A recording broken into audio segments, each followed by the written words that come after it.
Medyum Etibar Bey insanlara sesleniyor. Sizinle tanışmamış medyumlara güvenmeyin, sizi dolandıracaklar. Kart diye bir şeyle baxılan faldan insana ağırlıq gəlir.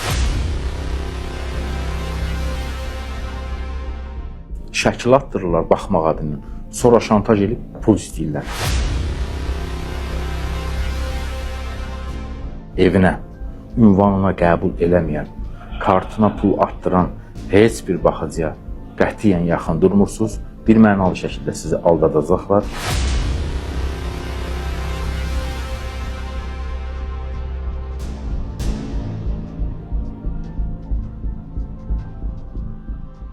İndi təzə uşaqlar çıxıb, təzə o kartla falan, nə bilim, başım çıxmır mənim elə şeylərdən.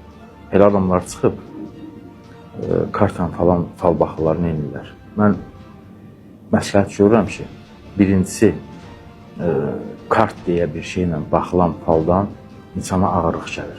Qətiyyən yaxın durmursunuz.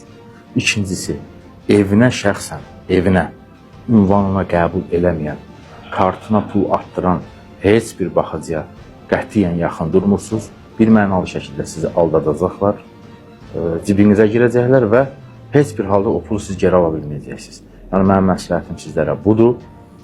Yenə də pul sizin, kef sizin, siz bilərsiniz.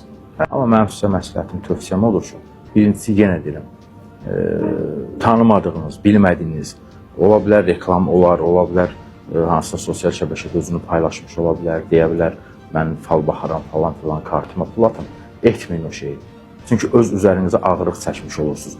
Hətta mən tanıdığım falçılar var ki, şəkil attırırlar baxmaq adını, sonra şantaj edib pul istəyirlər. Bunlar da var. Çox ehtiyatlı olun, heç kimə şəkil, ad, familiya atmayın, inanmayın bu mövzuda sosial şəbəkədə kiməsə. İnanın o insana ki, öz evinə, öz ünvanına qəbul edib və rahat şəkildə sizlə üz-üzə oturub, danışır, söhbət edib. Əgər bir hansısa maddiyyat pul verirsinizsə, nə isə üçünsə, sabah işiniz alınmayanda, olmayanda rahat şəkildə gedib o insanın ünvanında haqqınızı tələb edə bilərsiniz. Əks təqdirdə heç bir halda siz verdiyiniz heç bir maddiyyatı geri ala bilməyəsiniz.